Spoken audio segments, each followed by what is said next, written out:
I think it comes down to his lot in life, right? I think we have to hold him accountable to. I could see somebody that has no financial means. I can't afford this child. There's no way. I'm on crack. I need to get this baby up because I can't have the baby out here while I'm sucking for crack. Like I can understand certain people having to give the baby up. You're being selfish. Stop taking crack. I can understand those going on.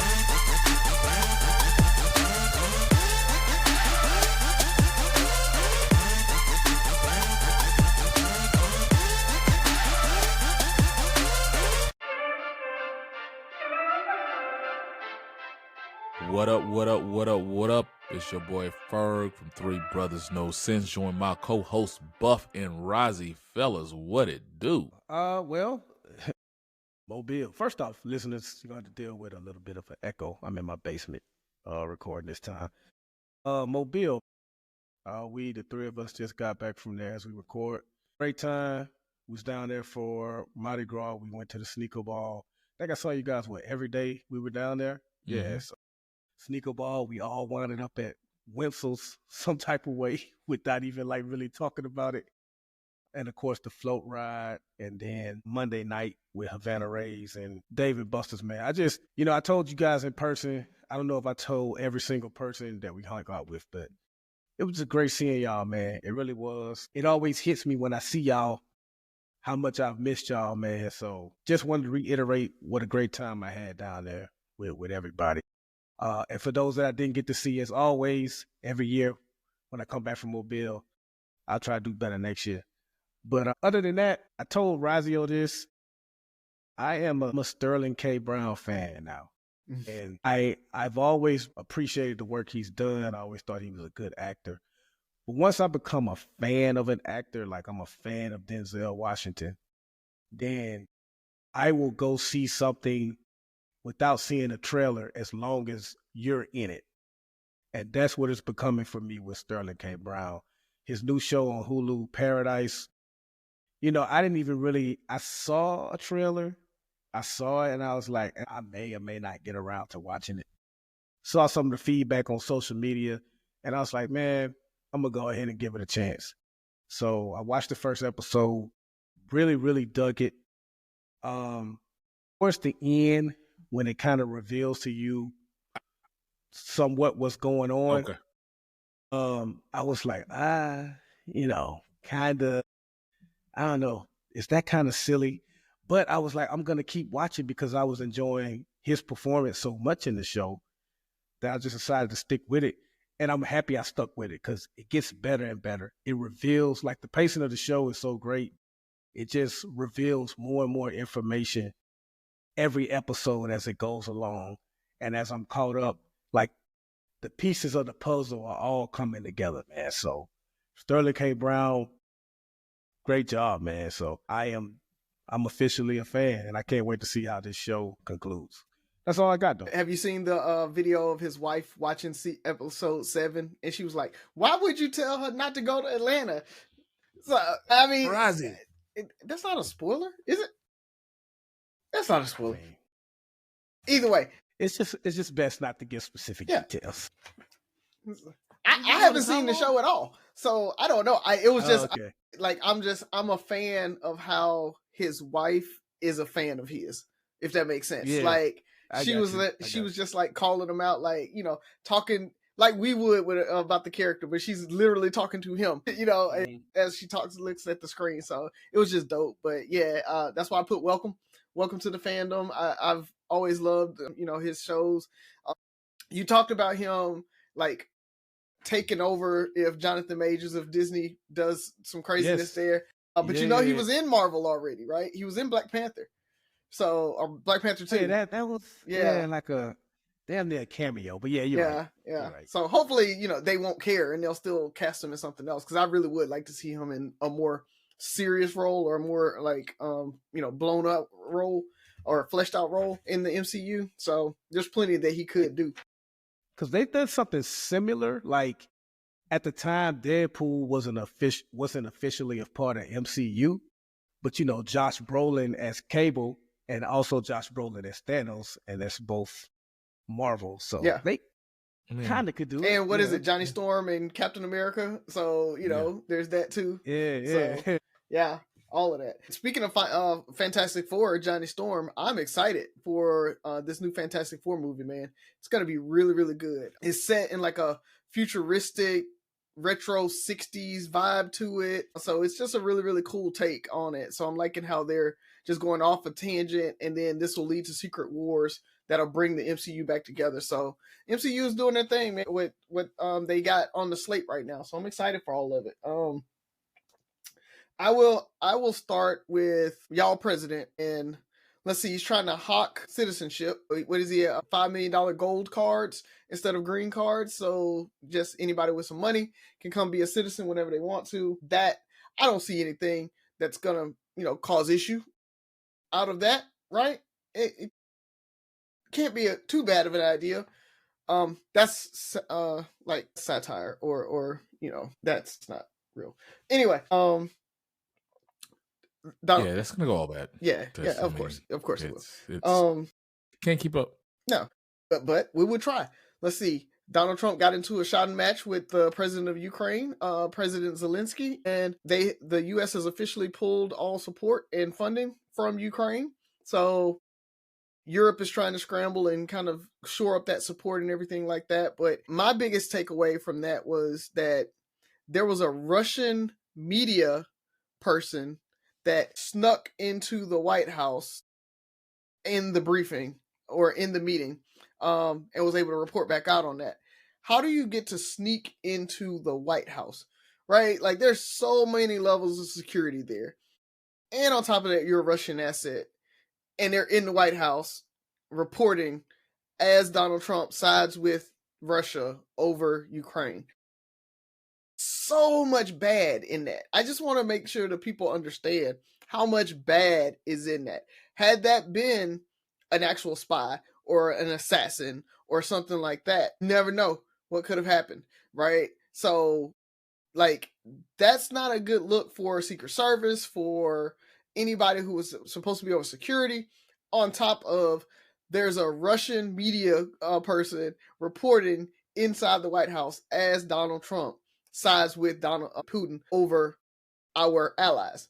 So you act like you truly believe that he snuck in. I don't, but that was what was officially reported. So the reason I say that is because I don't want to down the Secret Service. I don't want to blame anybody for, we don't have the facts. And so I'm not going to say shame on you, Secret Service, shame on you, when this person might have had the red carpet rolled out to him. Right. Especially when Donald Trump has taken away the choice of the press corps from it. It used to be like an independent body that selected the press corps that reported on the White House. And so that body has gone away, and the press corps is being selected by the White House now. So, and they banned the Associated Press because they wouldn't call the Gulf of Mexico the Gulf of America. So they can't go. So what are you calling it, Razi? I'm calling it the Gulf of Mexico because Mama called him or named him Gulf of Mexico. I'm gonna call him Gulf of Mexico. All right, so don't get banned. Yeah, we're not getting invited to the White House. We're a little too black. So in case the Secret Service or people, the powers that be, did make a mistake and let this Russian media person in their defense, they were too busy watching Zelensky because he did not have a suit on. So you got to keep your eye on the prize, people. Don't get distracted. The real issue here is wartime President Zelensky did not have a suit on. And that should be the story. I don't know what we're talking about. That should be the story in itself. That was the fact that came up. Yeah. Was really. Let's see. Yeah. What else is going on? Donald Trump has put the trade war is in place. So we have tariffs now on Mexico and Canada and a lot of other countries. And all those countries have come back and retaliated or said they were going to retaliate. Mexico, I think, said they're going to retaliate this weekend. I guess they were busy taking a nap or something. Either way, siesta. So no, he's delayed them for a month, hasn't he? Did he say he was going to give them a month? He did. He already delayed them for a month, and they went into effect this past Tuesday. Okay, and I know he also said he's going to give car makers some extra time too. But they're still they're super excited about the tariffs, right? Isn't that what he said? The market was not, because the market has They didn't lost say that, all by the way, gains Roger. since November. The stock market is like shit. It did rally a little bit today, so it came back. We got a little bit more, but it went pretty badly for the stock market. So any gains since November? So you got we talked about that little bit of bump that the stock market did when Trump got elected. All that's gone, and as this heats up, I think we're going to see even worse, right? We may end up in a recession just based off of this. I already kind of think we're going to go into a recession within the next 4 years anyway. I think it's just accelerating based off of what's happening with everything. So it's all kind of craziness going on right now, man. That's what Republican presidents usually do. That is true. That is true. Believe a recession. That is true. So, and that's why anybody that's in these special elections, I think there's 3 around the nation, we need to go out and vote, because if the Democrats win those seats, they win control of the House, which could slow a lot of these issues down. I don't see it happening. I doubt it's going to actually happen, but there's a chance out there. So if you have one of those, we'll call them out sometime, and I think it's on April 8th. So we'll make sure we post if you're in those areas. Make sure you go vote. Ferg, was that your congressman that just passed away?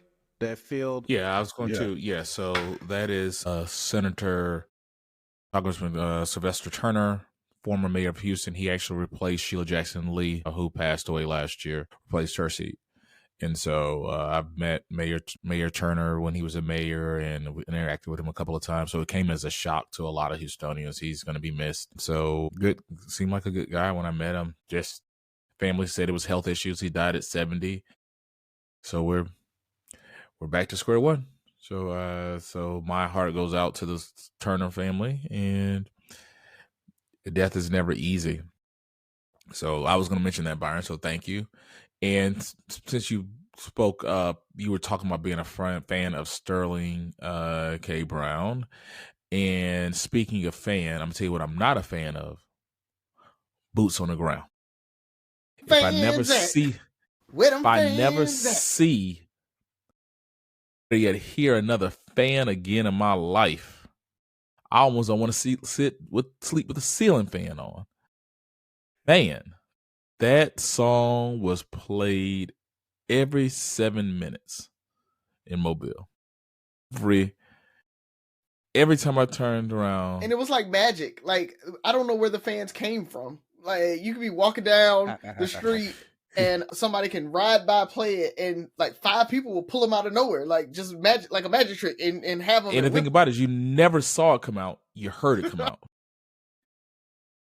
You never saw it come out. And that, there's certain things that are pet peeves of mine, certain sounds or whatever. Like, Rise, you don't like the sound of what? Crunching ice? Yeah. Me creasing a paper, which is just a really weird sound. You hear it, Byron, that it kind of, for what I hear it, it hits me like in my throat, in my eardrums at the same time.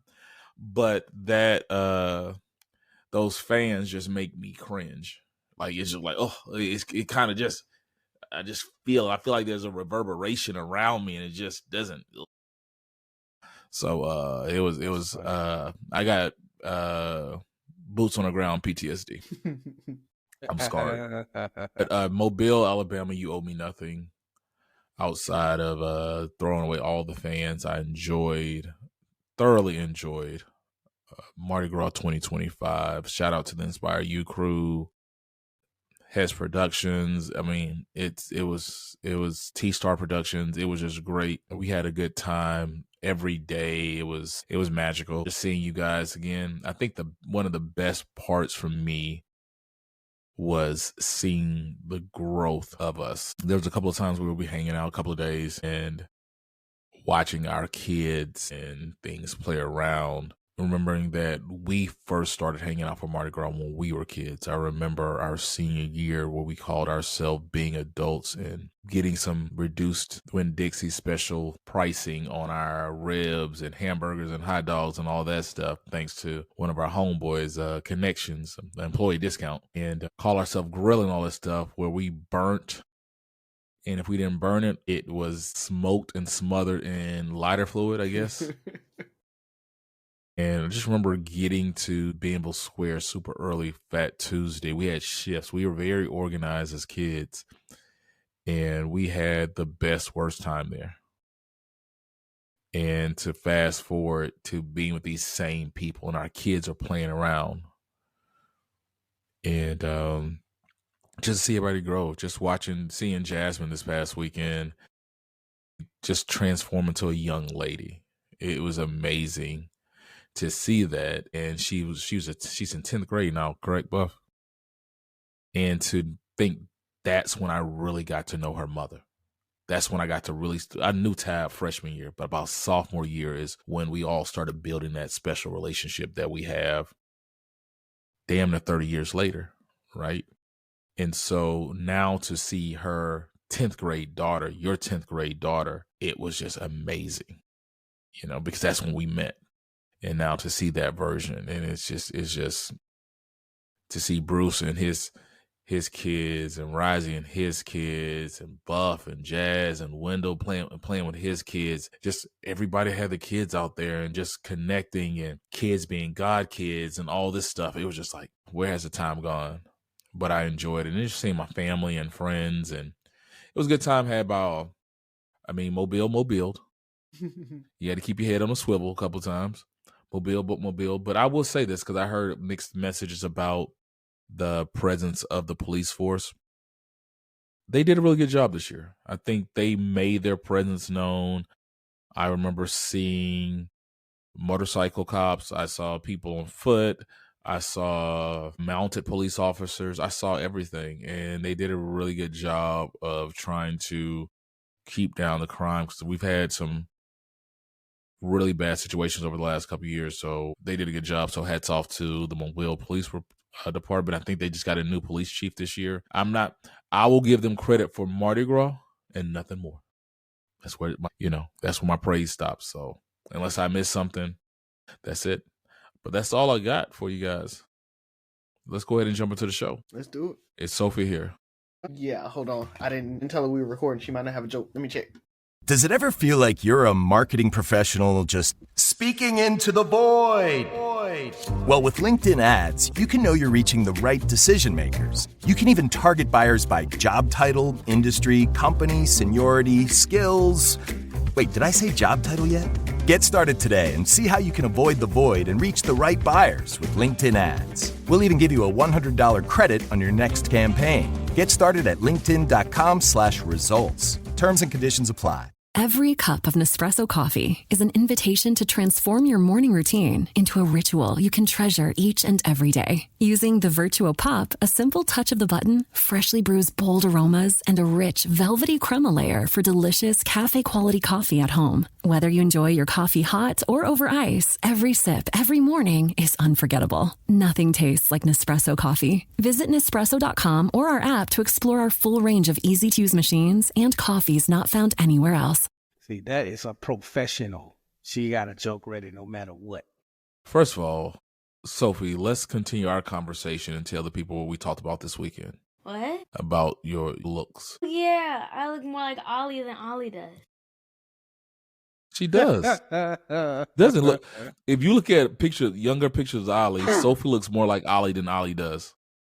I think Wendell thought she was Ollie, because he was like, "What's up, man?" Yeah, you look more like Ollie than Ollie that. does. I remember that. Yeah. Yeah, and you played it off. You was just like, "Hi." Hi. You kept it moving. Yeah. You got your joke? Hey, I had to find it. It was like rare. These are not good. These are not good. I need better ones. I should sign a petition that all the people that all the fans should give us jokes. And you guys can't read them and only I can read them. Why did the gym close down?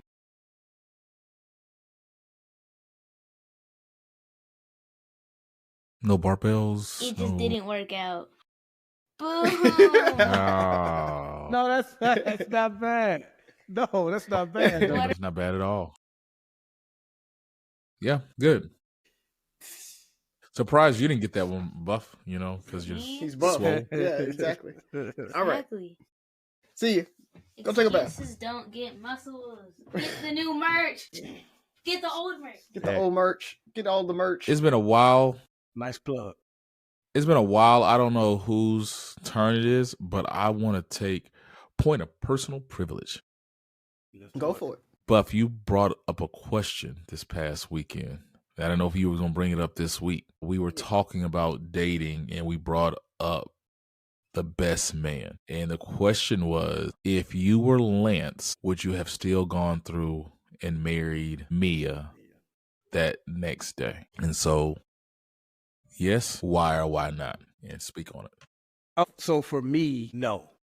Now, at best, we could have gotten married later after, discussions and healing and all that stuff. But immediately the next day, right after you just found out, absolutely not. And I've already heard the argument.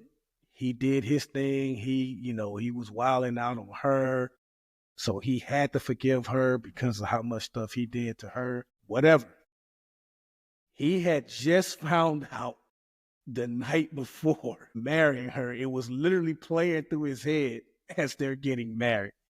That's a no for me, dog. No. Did she know about his past? Like, she knew. Yeah, because there was get back. Yeah, right? we get back. Yeah. He continued on. They even broke up on and off during the college years. Okay. Did he cheat lately, though? At some point, he finally, I guess once he made it to the league and really got saved, like we're plugging in information now on a movie, but I think once he really got saved and into the league, he stopped all that. Right. Or it actually may have been one of those, that flashback where he had lost her and he's talking to, I can't remember Tay Diggs' character again. Harper. Harper. Yeah. When they show him talking to Harper and they pray and what he makes Harper pray with him, that I think they are implying that was his last time messing up because he saw that he could actually lose her. And once he got her back, he stopped. But during that time, before that time, there was at some point that Mia decided to get some revenge. Yeah. Okay. So I think in that context, his infidelity does not matter, right? Like, that's like having a high school, college sweetheart. Y'all cheat on each other. That happens. That's kind of a normal thing. Unfortunately, being off and on and all of that, that's part of kind of growing up in relationships a lot of times. And once you've kind of settled in on it, at that point, finding out after the fact, I think is what hurts the most. Right. And so I don't think I could have gone through with it. I've been in relationships. I've been cheated on. And I'll tell you, for a guy, it's difficult. It's difficult. Like, I couldn't bring myself to touch her. Right. Like, I didn't want to have sex with her, even though, right, I did my things. We had cheated on each other in the past, yada, yada, yada. But at this point, I just couldn't go through with it anymore. I couldn't do because, like you talked about, that playing back in your head as we're getting married, that's what would be playing in my head. It would just, I couldn't get into it. And so I don't think I'd be able to go through it then.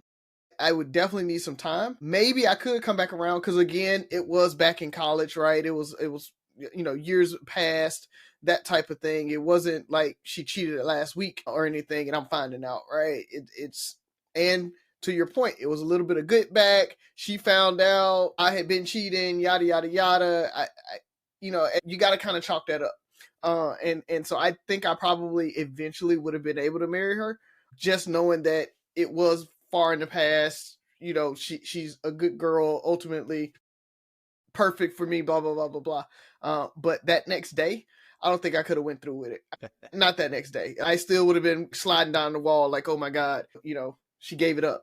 For anyone that didn't see the movie, she didn't cheat the night before. He just found out the infidelity happened years ago, but he didn't find out until the night before his wedding. And like I said, when we were talking to the Inspire You ladies and bartender Angie, it's not just the what, it's the who she did it with, right? As well. Yeah, and to the listeners that didn't see the movie, it was his best friend. So that was the best man in his wedding, and he let him be the best man, which I don't know about that one.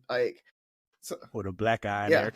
So, but and my thing is, I'm not mad at Harper for smashing, because I tell any of my friends, it's like, if my lady will let you smash, because at that point, like, just let me know about it. Like, I need to know about it very soon after. Like, hey, bruh, she got me. I ended up smashing. She got me. So I just want you to know, I ain't go after her. She came on to me as fast as I could. She got me. She tripped me up. She got me. Accurate. And listen, later on at another time, we need to discuss how the sequel and the series after that movie both piss me the fuck off, and I hate both. Well, we only have one question on the floor, so we might talk about that tonight. Yeah. So you finished, Rozzy? Because you got a couple of things. That's generally it, bro. I just think that, no, I couldn't have gone through with it. I would have tried, though, to stay and stick through it and go through some counseling and everything like that, because it was so far in the past, and I knew I had done my dirt at the same time. And so at that point, I would have probably gotten over it eventually, but it would have took time, and I would have had to go through that healing process before I married her. Mainly because I don't want to get in the relationship or get in the marriage and resent her and not be able to get over it, right? Like 6 months later, 8 months later, it's still harping on me. It's harping on me. Anyway, but no, not a good one. Let Sophie do the jokes. But I don't think I wouldn't want to go down that route until I am fully healed and I can get over it. So, and maybe Lance just got over it faster. Lance a better man than me. You're a better man than me based off one of the last things you said. You were like, if my lady trying to smash my homeboy, my lady now, trying to smash my homeboy, I'm going to tell him to smash and tell me later. Nigga, don't smash my bitch. Yeah, don't smash, because you know my rules. I know. Everybody knows my rules. And it's the best that everybody knows my rules. Everybody got to die. It's that simple. Everybody got to die. Appreciate your honesty, sir. But no, because I'm a firm believer, and this is kind of going off track, is it's never that serious. Like, are you that hard up for sex that you're willing to jeopardize our friendship for that? Right? It's, nah, that's my nigga. I'm going to be honest, and be like, look, I'm about to let him know off rip.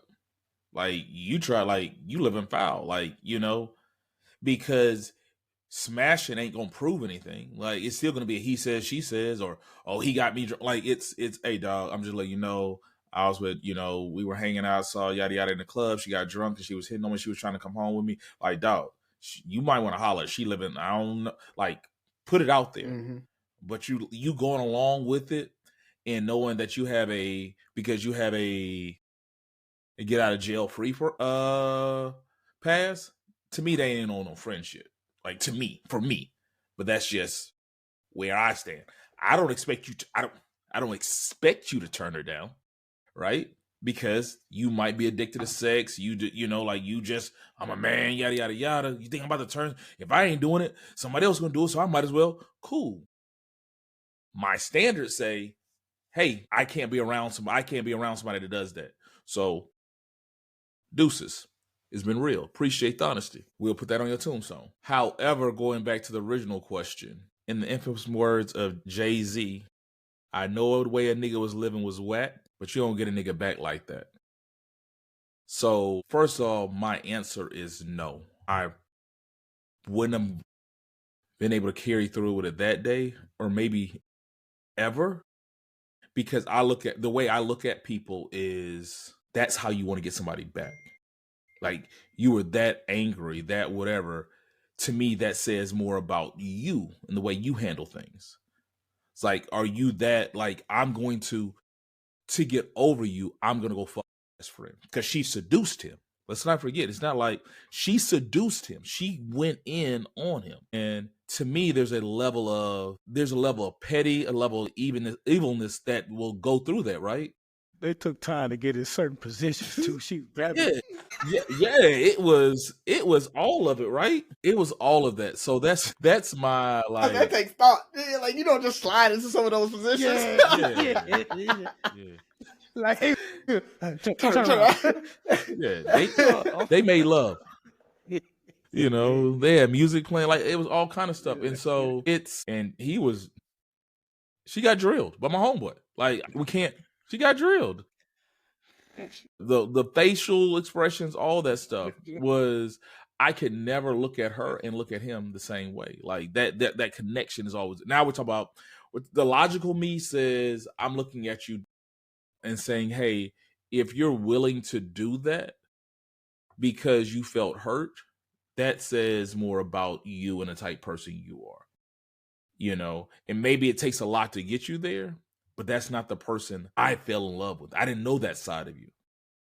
And so that's kind of now this is talking about the male ego side of me. Like, you let my homeboy smash, I'll never ever look at you guys the same. Like, it's just, there's no, you know, I believe in a real, when you have that connection, you're completely monogamous about this person. This me and you, we both connected to this. And, you know, the thought of go back and look at the tape, go look at the tape, the faces, right? That were made and all this stuff. That's always going to play back in my head. Like you said, I think, you know, anytime you watch a movie or a comedy or something like that and we do get cheated on, you know, we're thinking about, was he bigger than me? Was he better than me? Like, I'll never be able to get through that, right? It is what it is. But more importantly, the person I married, the person I proposed to, my vision or my vision of you is this person, right? This is who I proposed to. This is who I settled down with. This is who I decided to stop cheating for, because I saw this version of this woman that I wanted to commit to and I felt like deserved at this point the best version of me. Am I saying that I'm innocent? No. But you knew what you signed up for. Like you said, they broke up. She knew she was doing this and this. And you're still telling me, you're selling me this version of you. And that's not the version I wanted. That's not the version I proposed to. I think I said it before. I think men, a lot of times in general, we're proposing to the version the woman we want to spend the rest of our life with, right? And a lot of times, from what I've seen, is women get married because they love that person, but the possibility and the growth and whatever is going to come from that. Like, hey, potential. You know, he has potential, right? The potential of it all. We're like, hey, stay this way, you know, stay the innocent little freak that's only been with me, you know, stay this, whatever that is. That's who we want to marry. And then you're like, yeah, when I said I was, you know, I was a virgin, I mean, you know, I ain't never slept with anybody but you. I mean, there was that year when I went to Barcelona and I fucked by 7 niggas, but that was only a year. Like, it's like, whoa, I didn't know about that. Like, I look at you different. I can't see you the same way. For me, that's my frail male ego. I will always talk about it. I'm not scared to say it, you know, when it comes to those certain things. And I don't think I'm man enough to bounce back from that. And if I do, the whole dynamics of our relationship will never be the same, because I would never be able to see you the same way. So even if it works and I can still love you and we can bounce back, love and time heals all wounds, whatever that book they say. For me, I can love you, we can be together, and we can potentially have a great life together. It won't be that same story for me. For Tavares Ferguson. Edit my name out, right? I don't want to give my government name. Yeah, so that's about it. Don't, you know, that was evil, dog. That was evil. And there's a best-selling book about it. Like, you bragged on it. It had to be special enough for you to remember it. Right? Like, you wrote a book about it. Yeah. There's a whole, it wasn't a bestseller. There's a sequel. Was it? It's a book. I think it was it. It wasn't. No, it hadn't came out right. Because he was trying to clear it. He wanted all of them to read it first before. And so not everybody read it. Everybody know that, you know, Rising and Smashed Your Lady or whatever it is, right? In our circle, it ain't just random people, because everybody else might not figure it out. Yeah, you don't bounce back like that, dog. It's difficult. It's hard. Yeah. I like how women throw the fragile male ego one on that one. Most women don't even trust their best friend around their men. Mm-hmm. Ask how many women would leave the house to go pick up something from the store and leave her best friend and her man there. A lot of them wouldn't. Yeah. But we got fragile egos. Yeah. Come on, man. Yeah. And it's not an assumption. We're not assuming something happened. It happened. There's a book about it. Read it. It's a bestseller. Ain't no might be. Yeah, it's a bestseller. Like, you put it in my face. I'm reading. You got to think how he found out about it. Yeah. Like, I'm reading my best friend's book. I'm so proud of you that I'm trying to finish it the night before my wedding because I'm just excited about, that's like reading one of Sherman's books, right? You're like, dog, my dog writing and all this stuff. He's like, hold on. What character am I again? Hold on. Hey, bro, we need to talk. Like, what you mean? You and I forgot whatever her name, Tab's name was in. Like, bro, I can't. Like, hold on. I know this ain't true, but you need to take this out the book. Like, I don't even if it's fake, I don't want it in the book. Right. Because you make a movie out of it. I can't be like, yeah, that's my character right there. And because people know my story. Yeah, no, it won't work. No, But again, like I said, I do think I would try to stick it out. I do. I would. But no, not the next day. We not getting married that next day. Like we ain't talking. I'm if everybody survives that square one, we'll talk about, Yeah. Yeah. Buff, you want to ask your question? Yeah, it's I'm gonna talk something different. I actually need to rewatch that series. I just remember being mad at Harper's wife or girlfriend, wife, a lot during that series. But it's kind of I guess you could say it's kind of a relationship thing, but it involves a baby. 23-year-old superstar, Anthony Edwards of the Minnesota Timberwolves had a baby. Well, his girlfriend had a baby last year. And he has recently, reports are saying that he has submitted to the court that he does not want to be in the child's life. He doesn't want to be a father to her. He's willing to financially take care of his responsibilities, and he will send whatever money they decide on to the girlfriend for the baby, but he doesn't want any part of it. Now, he is on his way to, it's been discussed that he may be the face of the league. As early as 21, this dude was a superstar. Last year in the playoffs, he was already being compared to Michael Jordan, just to give people who don't really follow him, just to get them an idea how great he is on the court. And a lot of the comments on the report were saying, what a piece of shit he is, this, that, and other.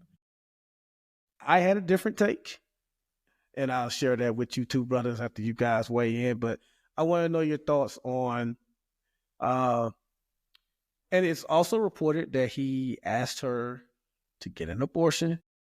He didn't want to be a father. I don't know how true that is, but that's what's been reported. So just assuming that all that is true, and you have the totality of everything.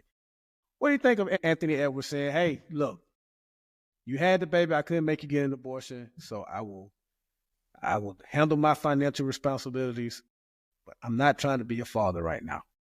What do you guys think about that? I think we had a little bit of a conversation on this about when we were talking about choice, right? And being pro-choice and it being the women's choice. And it's the woman's choice whether she wants to bring that baby into the world or not. And the issue comes down to guys don't have any say in it. And so I am on Anthony Edwards' side when it comes to being pro-choice. Like, look, I told you, I gave you the money for the plan B. You were like, what plan B?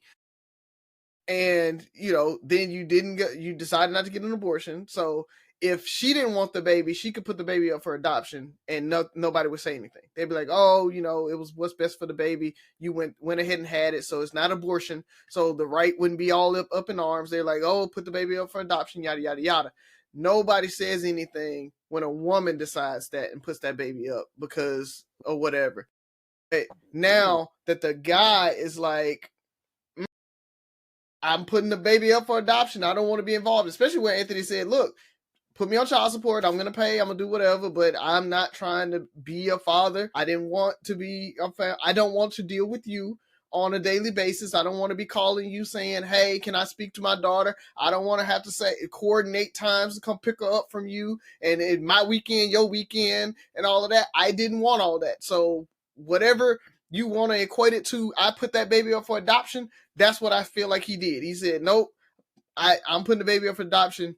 You can adopt him. You can keep her. I don't want to be a part of it. And I think that is something that people just guys don't get that choice. And I don't think that's fair.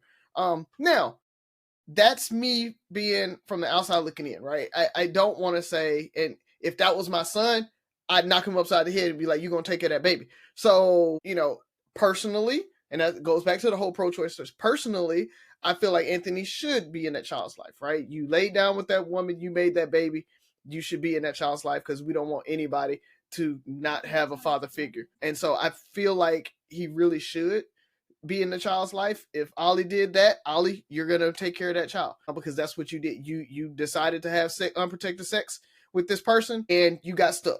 It is what it is. But no, I'm 100% on his side I feel like fathers should be able to give up their rights and their responsibility, especially if they're going to continue to pay financially, as long as it was discussed from the front end. And it was like, hey, I'm giving you the opportunity to make a choice from the start.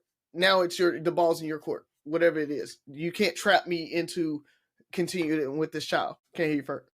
Razi, you have made me look at this at a whole new level that I've never considered before. That is one step away from giving a child up for adoption with an asterisk. Because if a mother or a family decides to give their child up for adoption, if I'm correct, there's no financial or anything burden. They break all parental rights, all parental ties. Yeah. Right? Yeah. And so if a woman or a family, just not a man, wants to give their child up for adoption, they can walk away scot-free. They had a child for the same reason. It take two to tango, right? Tango. And so unprotected sex, or they thought they wanted to be with this person, it didn't work out, whatever the reasons are, they had it. Even if it's just like, hey, I don't believe in abortion, and I'm gonna see the child through the pregnancy through and let somebody else give it for a better life, whatever.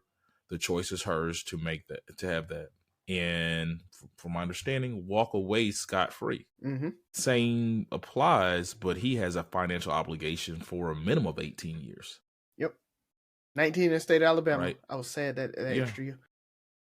And then, and if they go to college, there's all these other extra parameters, right? So I agree with you in the fact that, put it this way, I'm not a fan of it, right? I think men should choose, or not even men, people should choose to be responsible for their actions.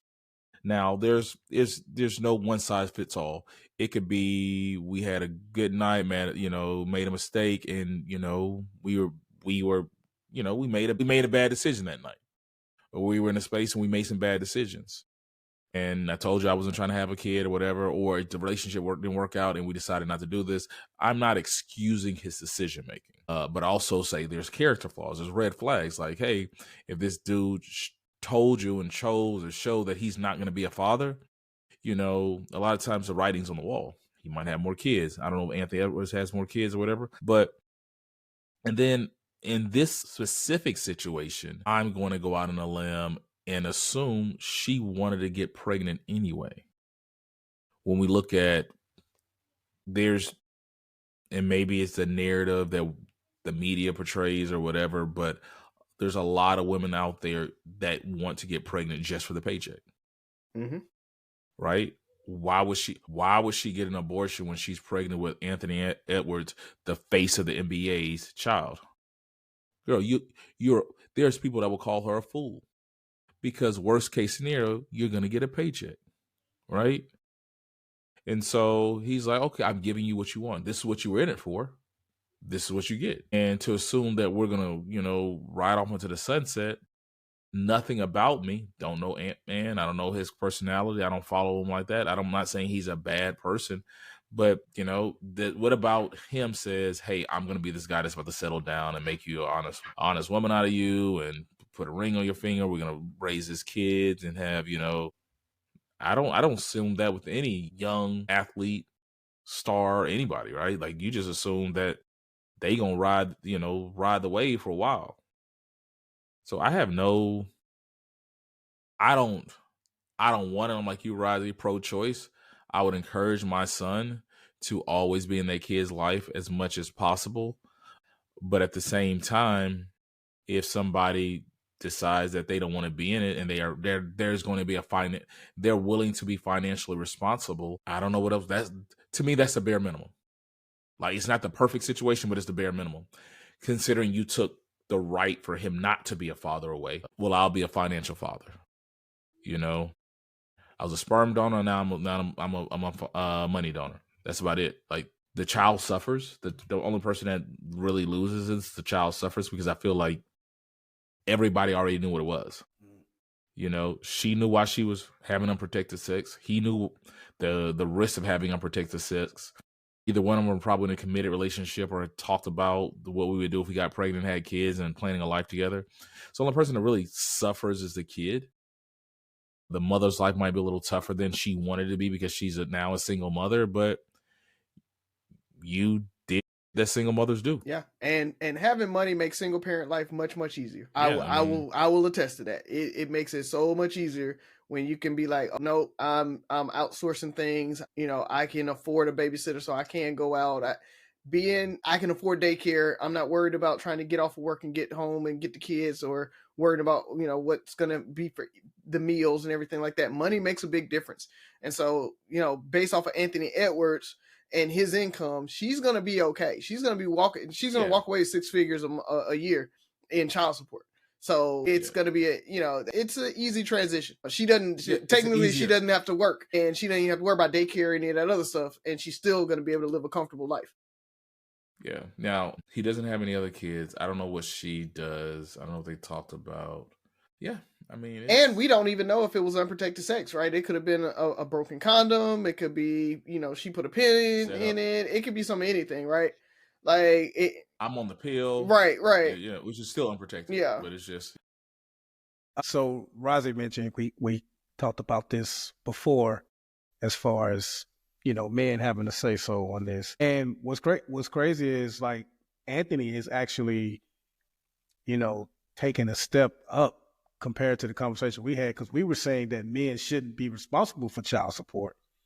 If he's telling the woman, I don't want to be a father, she has the baby anyway. That was kind of the discussion. He's saying, okay, I didn't want to be a father. You had the baby. I'll take care of her financially. I just don't want to, I ain't trying to change diapers. I'm not trying to be a father right now. And I agree with most of you guys said, except for, I don't even know if I want him to be. I think Razi or Ferg or both of you guys say, he should be a father. No, I don't want to make anyone be a father, because we always say, kids do better when there's a man in the household. Yeah, when there's a man in the household that presents a positive image and does positive things, you got a reluctant young man in the household who you can visibly see doesn't want to be there. I'm not sure that helps the child. And if anybody watched Starting Five on Netflix, you could see this. That's the reason this story was so believable for me, is because you could see it on that show, on that documentary. She's pregnant at the time, and then a few episodes in, she has the baby. Full disclosure, he seemingly attempted to be a father. She was living in the house with him. He was coming home. He would hold the baby sometime. I think he fed it, but there were certain scenes you saw where you could tell he really, like, he couldn't even fake it. Like a newborn baby, you fellas know how excited you were when your kids were first born, those first couple of weeks, months. Soon as you get home, you want to see the man. He came home, went straight upstairs and got into bed on one episode. So you could see that he didn't want this. And I'm not sure I even want him in the life if he's going to be that visibly reluctant, because that's not something that I want a child seeing growing up and thinking that that's normal. It's good that he's willing to take care of it financially, but young adults got to realize that there are consequences to things. And I'm pretty sure, like I said, it's reported that he said he didn't want to be a father. I'm pretty sure, he verbalized that over and over to her. And so that's a risk she took once she got pregnant, that you would be a single mom, but you would be a single mom with a paycheck, like Rosie said.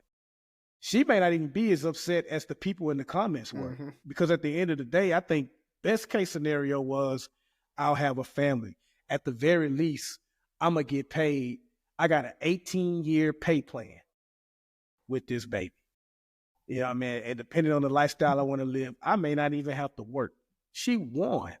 So I'm sure when she got pregnant and he was saying have an abortion in her mind, I'm not finna abort this lottery ticket. Are you crazy? I got mega millions in this month. Yeah. That's the Powerball. That's the baby name. Now, I wanted to clarify. I never meant he needed to be a father if they never talked about it, if there was no intention. But as you were talking, I guess it's tough, and I don't know how I feel about it right now. Is just you have the kid, y'all are raising the kid together. It's almost like that dad that went out for a carton of cigarettes, right? A pack of cigarettes and never came home, right? You presented this. Right. And then you abandon. And like, to me, is that different? I don't want to be a dad no more.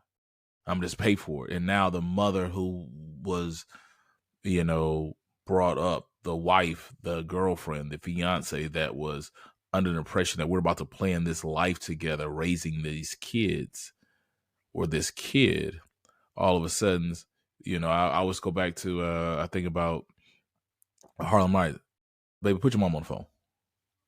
Yeah, but tell your mom, I ain't never come home again. Like that, to me, like that's different. Is that different? He was being, not being responsible. Like, you plan to raise a family. You sold me this dream that we're going to raise. And Rozzy kind of said, like, hey, if that's the talk that we said from the get-go. And I think when we agreed, when we were talking about, being able to release your rights, but then there's also like, hey, your mama's like, I'm trying to be this dad and your mom's a piece of shit and she makes my life horrible and miserable and I just can't be with her, this, and then being around, then she makes being around you, she weaponizes that. I mean, where do you draw the line, right? I'm trying to make it work. I'm trying to be this good husband, but at the same time, or father, but you're making my life hell. Should I be able to give it, like, you know what? And maybe they'll make it work that much. Like, if women knew that they were on a rating scale as well, like, look, we looked at the notes and it seems like you were unagreeable and you may being a husband and a father too difficult. So we're awarding you the kids, no alimony, nothing like that. And they can walk away versus knowing that if it don't work out, I'm walking away with half, or he's going to, like, hey, we both need to work. Would we be better off if our judicial system, our system really made both people accountable for having the kids and trying to make this work once they agree on trying to be a family?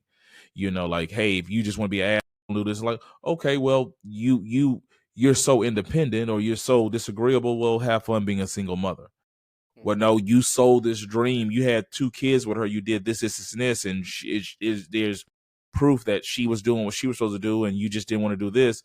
Okay, well, we about to have you pay even more child support for selling her this dream, making her life miserable.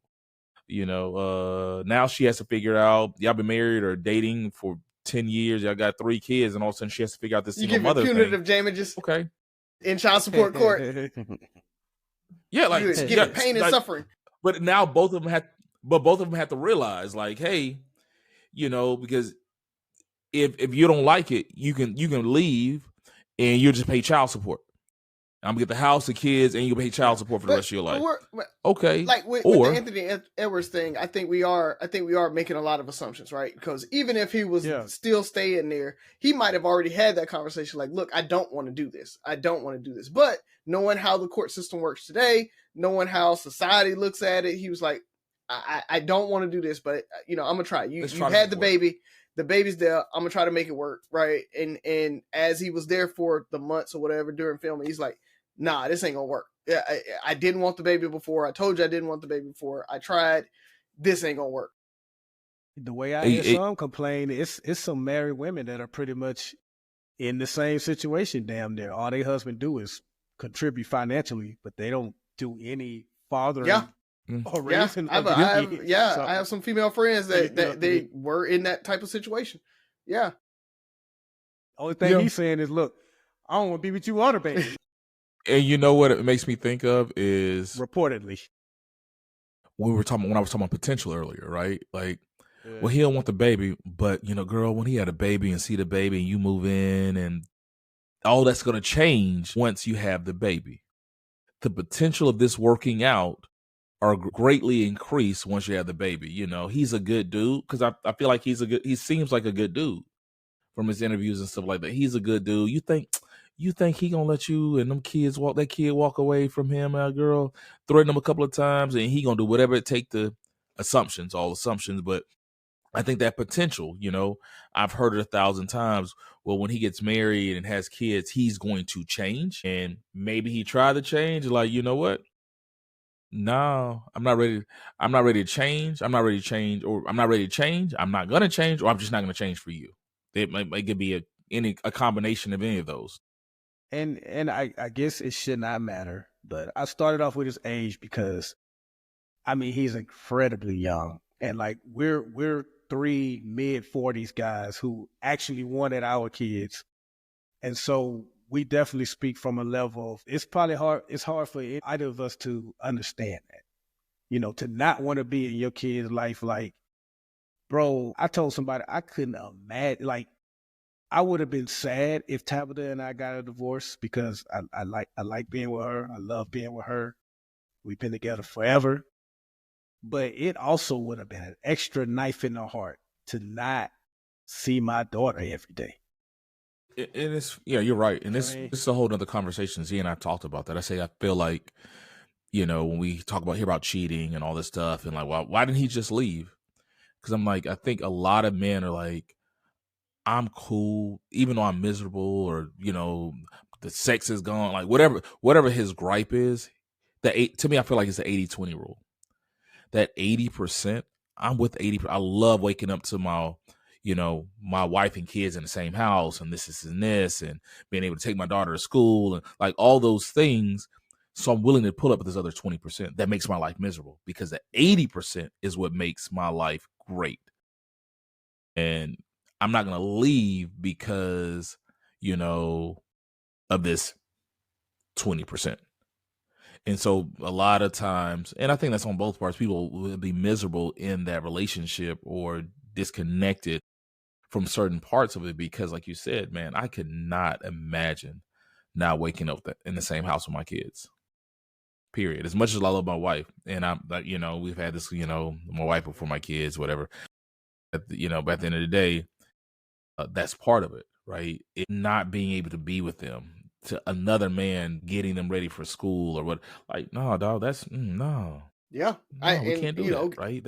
I've had to live that, right? So I can tell you, it's hard, right? Yeah. And you call and they don't want to talk to you because they too busy, or and you eventually don't call as much, and and then every time you call, you're feeling bad, and so now you're like, you don't want to call because you're gonna feel bad after, and there's like a lot of emotions that go into that, where like I don't get to see them, right? And you feel bad as a parent, and as a father, because Buff, like you said, it's not like we didn't want the kids, right? So it's very, very different for those guys. It's like, I don't really care if she ain't here or not. It hurts like every time you talking to them, when you go get them for the weekend, and then you got to take them back, and you won't see them another time for another month or two, that type of thing. Like all of that, it hurts every time.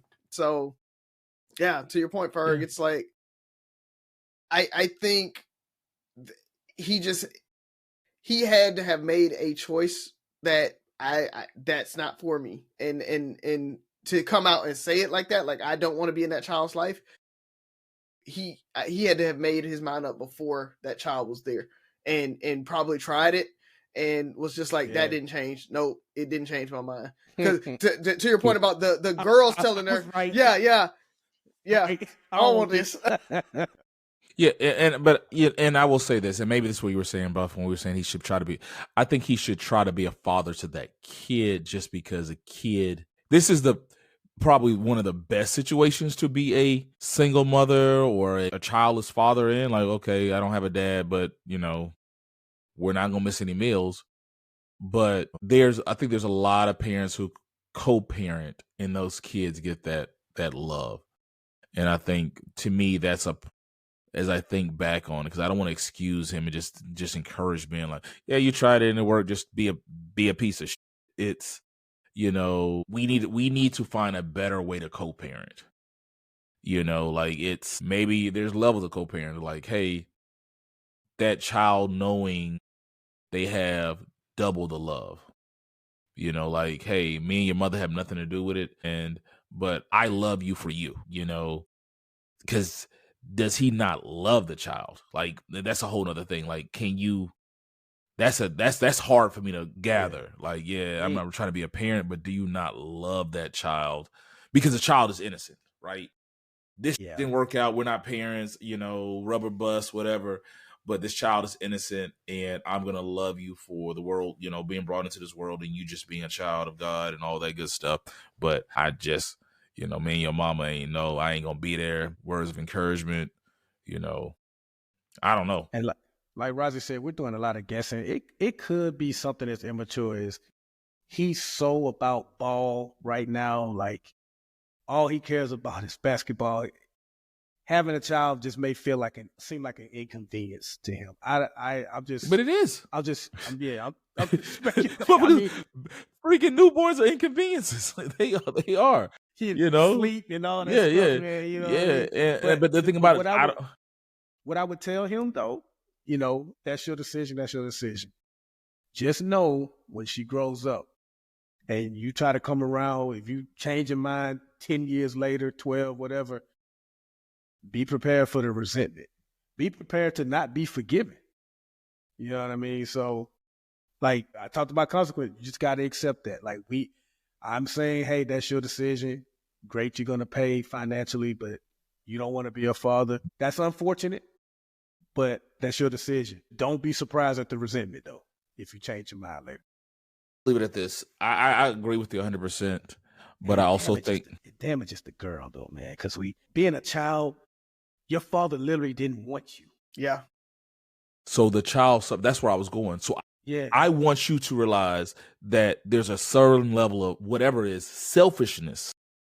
Yes. That for me as a man, I'm like, I'm always see like, I don't want to be with her. I don't want to, but as a man, as a grown up, somebody who feels like this child is innocent and knowingly going to let this child suffer because of my selfishness, I feel like we at least deserve to call him a piece of shit, right? Like, I can't respect, like, this is not like I'm an honorable, respectful man. Like, yeah, you're a good guy. Now you're a horrible parent or you're selfish as shit because you just abandoned this child. Yeah, you pay money. Great, right? You're the best version of a piece of shit you can be. Now, I asked this question on the post, though. I said, look, I'm just here to ask a question. Are the people that give their kids up for adoption, are they pieces of shit too?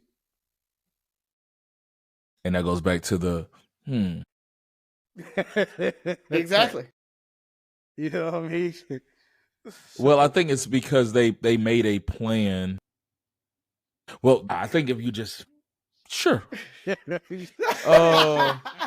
I think it's levels to it. Like, if you just put this child in the system and their life can be their life can be hell. Like, our foster system is yeah. And so you're just being, it's selfishness, right? Like, and once again, you're on the higher echelon of pieces of shit, right? Like, it's not created equal.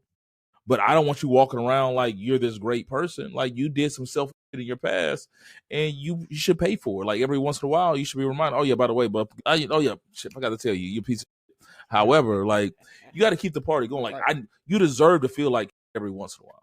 I think it comes down to, got to be the best decision, but you still deserve to be a piece of shit. Yeah, I think it comes down to his lot in life, right? I think we have to hold him accountable to. I could see somebody that has no financial means. I can't afford this child. There's no way. I'm on crack. I need to get this baby up because, I can't have the baby out here while I'm sucking dick for crack. Like, like, I can understand certain people having to give the baby up. You're being selfish. Stop taking crack. I can understand those going up. But if you are living like in you making 6 figures, 7 figures, 8 figures for him, at that point, if you're making that type of money, there's no reason for you to have to adopt. or put that child up for adoption, right? I don't see a point other than being a piece of shit, selfish, right? Yeah, he's so selfish. Yes, I agree, Ferg. I'm wholeheartedly pro-choice. It is his choice, but that doesn't make him not be a piece of shit for giving that child up and not being in that child's life as a parent. You'd be like, whenever there's a level of pieces of shit, like you're one of the better pieces, right? Like shined up golden piece of shit. Yeah, shined up golden piece of shit. But next week's episode, we'll talk about the women who have abortions. Are they piece of shit? That's a whole nother conversation. That's touchy. That's touchy. But no, I think, when you're selfish and to somebody that's innocent, that's just selfish, And maybe he has something to work on, and maybe he's young and childish, 23. I don't know what decisions I would have made at 23, right? And so if somebody would tell me I was a piece, all I could do is accept it, right? We were, put it this way. You're so defiant. Right. Yeah. Okay. And so you're fine with being a piece of shit. And like you said, years from now when she's 12, 13, 15, and the resentment's there, and she said you were a piece of shit, you got to accept it. Mm-hmm. And just for the record, I was a piece of shit at 23, right?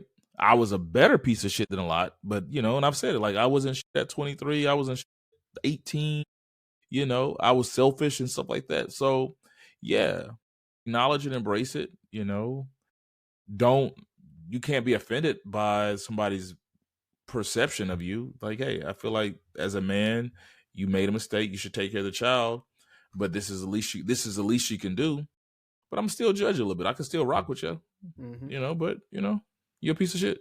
Cool. All right, let's get out of here, fellas. This episode is brought to you by State Farm. From your morning podcast to your afternoon playlist, State Farm knows you personalize your entire day. And that's why State Farm helps you personalize your insurance with the State Farm Personal Price Plan. It offers coverage options that help protect what you care about most at an affordable price just for you. Like a good neighbor, State Farm is there. Prices vary by state. Options selected by customer. Availability and eligibility may vary. Business taxes. Was stressing about all the time and all the money you spent on your taxes. This is my bill?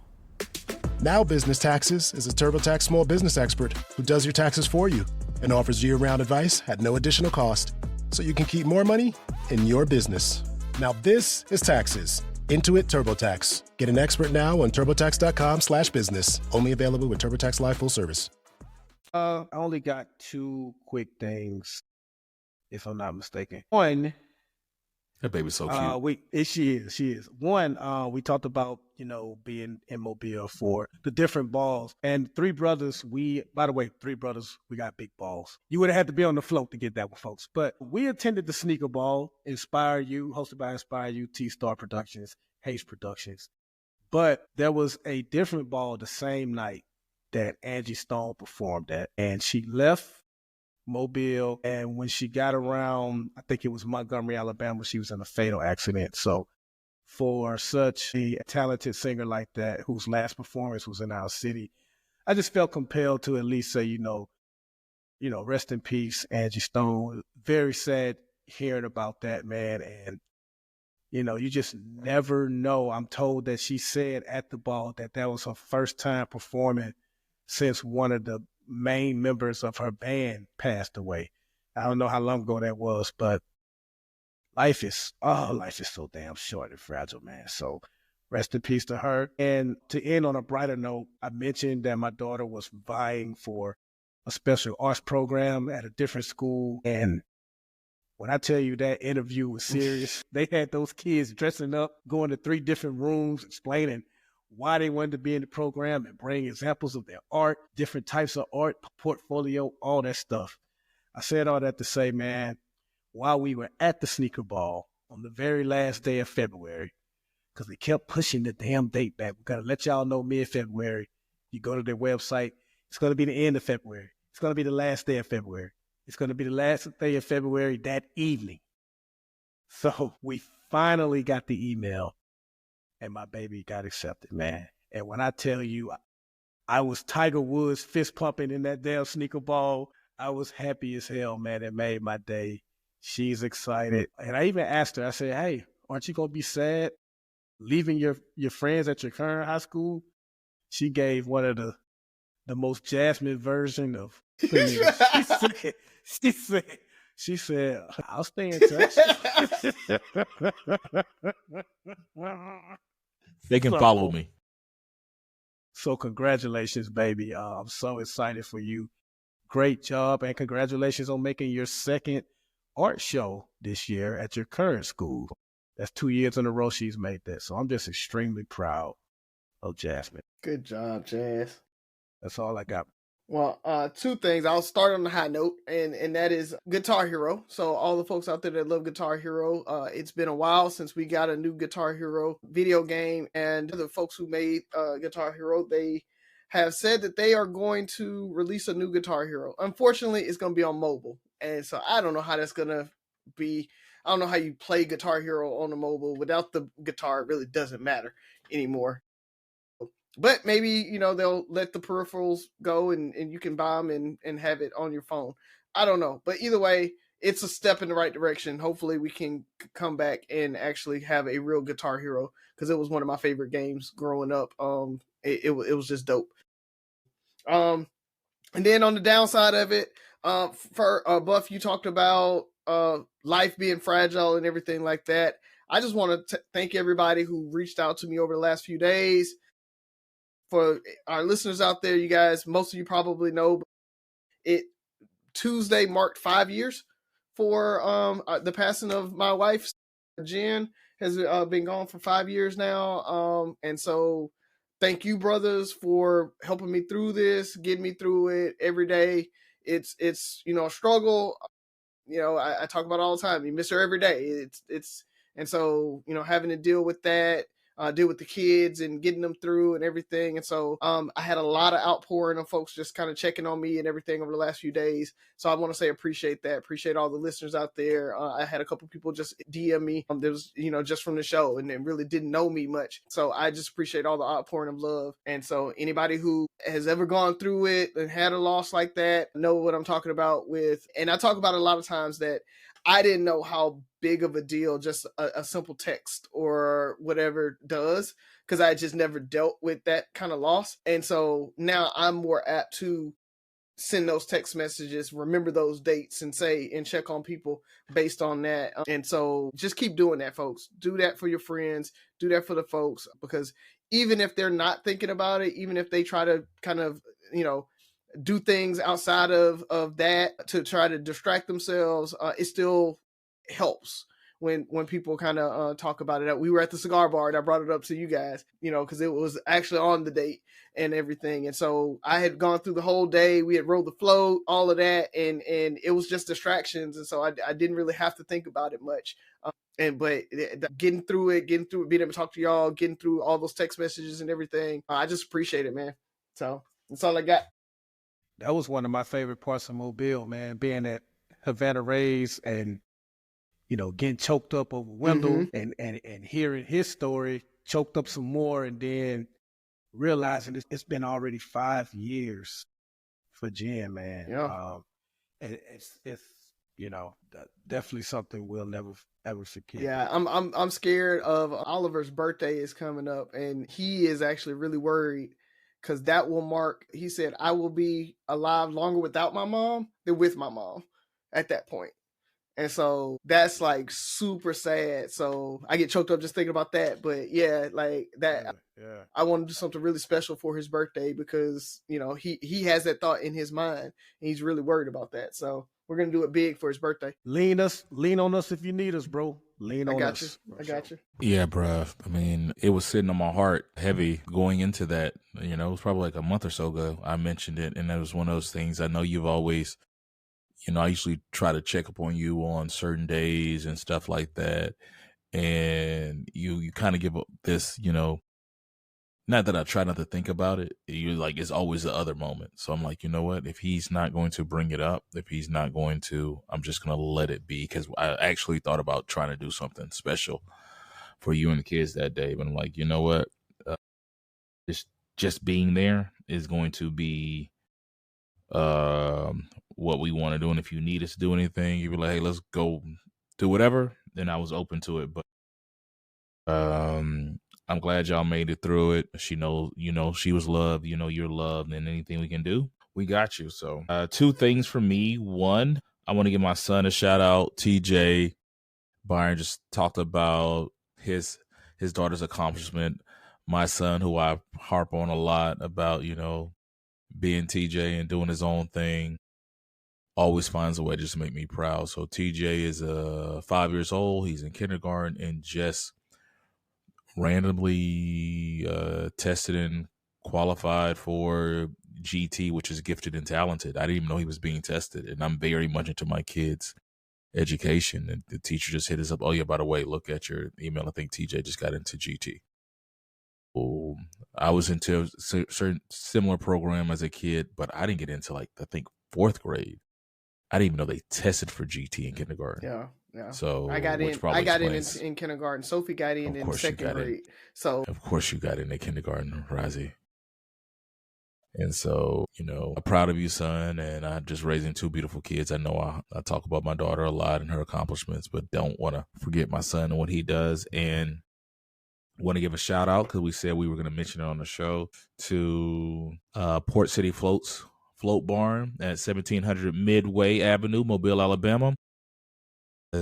If you're looking to get your Mardi Gras floats, go check them out. They had some great floats. I was so impressed by the float we were on. It was beautifully crafted. The service was great. It was just everything. The way they handled everything was just so welcoming.